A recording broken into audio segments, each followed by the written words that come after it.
Hi guys, welcome to the Brainy Buzz channel.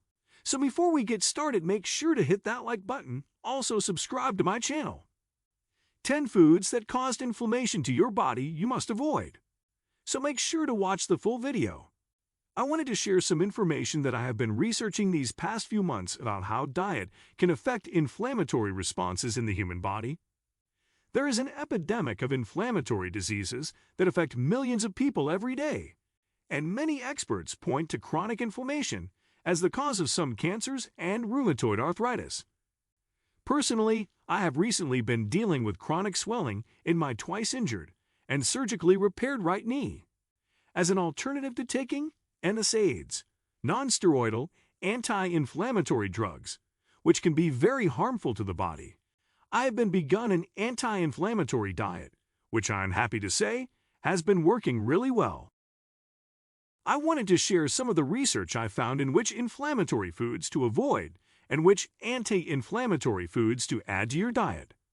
The focus of this month's blog will be on which inflammatory foods to avoid. The World Cancer Research Fund estimates that some 8 million people die from cancer each year. According to statistics from the World Health Organization, about 12.9 million people worldwide died from some form of cardiovascular disease in 2004. Cancer and heart disease, the deadly manifestation of chronic inflammation, are expected to remain as the leading causes of death in developed countries for many years to come. Study after study shows that the risk of cancer and heart disease are modifiable by our lifestyle choices, which include the food we choose to eat each day. With every bite we take, we're either increasing or decreasing inflammatory compounds in the body. To shift the balance to your favor, other than incorporating more natural anti-inflammatory foods into your diet, it is also equally important to avoid or cut down on foods which are known to promote inflammation. Here we look at the top 10 foods which set the stage for inflammatory diseases. 1. Sugars. Inflammatory agent. Excessive sugar intake has been linked to tooth decay, increased risk of obesity, metabolic syndrome, type 2 diabetes, and chronic inflammation. Avoid beverages like soft drinks, punches, fruit drinks. Avoid candy, pastries, desserts, and sweet snacks. Did you know there are 39 grams of sugar in a can of Coke? Read labels and look for sugar disguised with these names: corn syrup, fructose, dextrose, golden syrup, sucrose, and maltose. 2. Common cooking oils. Inflammatory agent. Common vegetable cooking oils used in many homes and restaurants have very high omega-6 fatty acids and dismally low omega-3 fats. A diet consisting of a highly imbalanced omega-6 to omega-3 ratio promotes inflammation and breeds inflammatory diseases like heart disease and cancer. Avoid polyunsaturated oils, cottonseed, grapeseed, safflower, corn, and sunflower oils. Beware, these are often used in most processed foods. 3. TRANS-FATs. Pro-inflammatory agent. Trans fatty acids are notorious for their double whammy effect. They increase the levels of bad cholesterol while lowering levels of the good cholesterol. But that is not all they can do. They have also been found to promote inflammation, obesity, and resistance to insulin, laying the ground for degenerative illnesses to take place. Avoid fast foods, deep-fried foods, commercially baked goods, anything made with partially hydrogenated oil or vegetable shortening. Commercially prepared peanut butter is one good example of foods that add partially hydrogenated oil. 4. Dairy product cheese. Inflammatory agent. Milk is a common allergen that can trigger inflammatory responses like IBS, skin rashes, hives, acne, and breathing difficulties.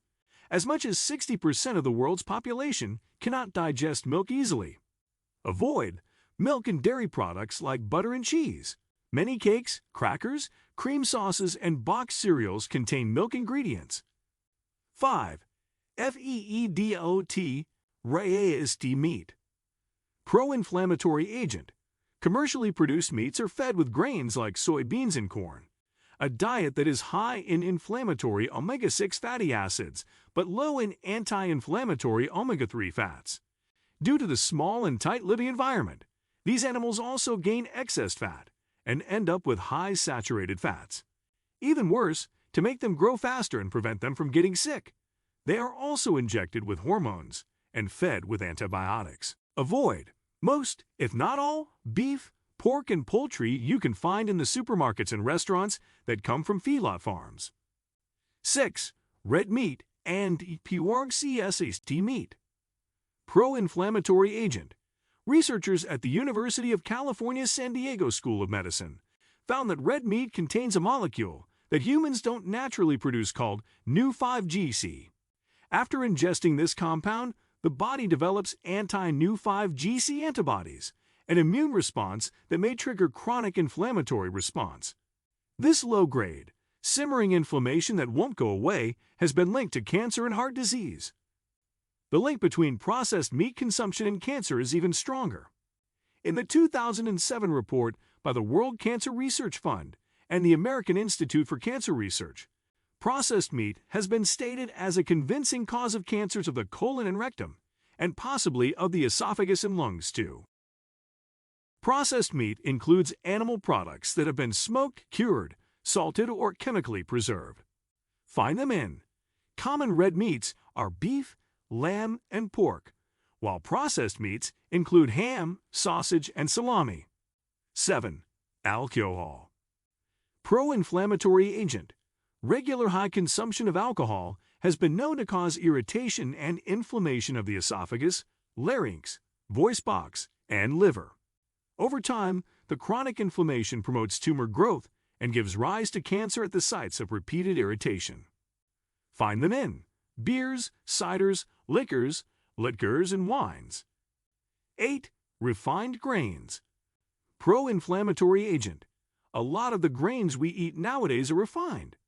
They are devoid of fiber and vitamin B compared to unpolished and unrefined grains that still have the bran, germ, and the aleurone layer intact. This makes refined grains as good as refined sugars, which are practically empty calories. And like refined sugars, refined grains have a higher glycemic index than unprocessed grains, and when they are consistently consumed, can hasten the onset of degenerative diseases like cancer, coronary disease, and diabetes. Find them in. Products made from refined grains are almost everywhere. The common ones are white rice, white flour, white bread, noodles, pasta, biscuits, and pastries.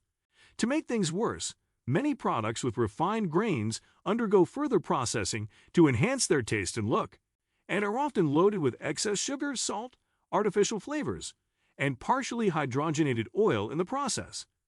A prime example is boxed cereals, which contain substantial amounts of added sugar and flavorings. 9. Artificial food additives. Pro-inflammatory agent. Some artificial food additives like aspartame and monosodium glutamate, MSG, reportedly trigger inflammatory responses, especially in people who are already suffering from inflammatory conditions such as rheumatoid arthritis. Find them in. Only packaged foods contain artificial food additives. If you need to buy them, read the labels carefully and weigh your risks. If you order Chinese takeout, make sure you have the option to ask for no MSG. Otherwise, look elsewhere. 10. Any food is that you may be sensitive. Pro-inflammatory agent. Many people are sensitive to certain foods but are totally unaware of it. Unlike food allergies, whereby symptoms usually hit fast and furious, symptoms caused by food intolerance may take a longer time to manifest. Consequently, when symptoms of food intolerance do appear, they are often brushed off as common minor ailments such as tiredness and headaches. But repeated, long-term exposure to food that irritates can cause inflammation and lead to chronic disease. Find them in. Common food allergens are gluten, milk, nuts, eggs, and nightshade vegetables. Contrary to common belief, it is possible to develop an allergy to the foods that you eat often. What do you think of our video? Let me know in the comment section below. If you enjoyed this video, make sure to hit that like button. Also subscribe to our channel before you go.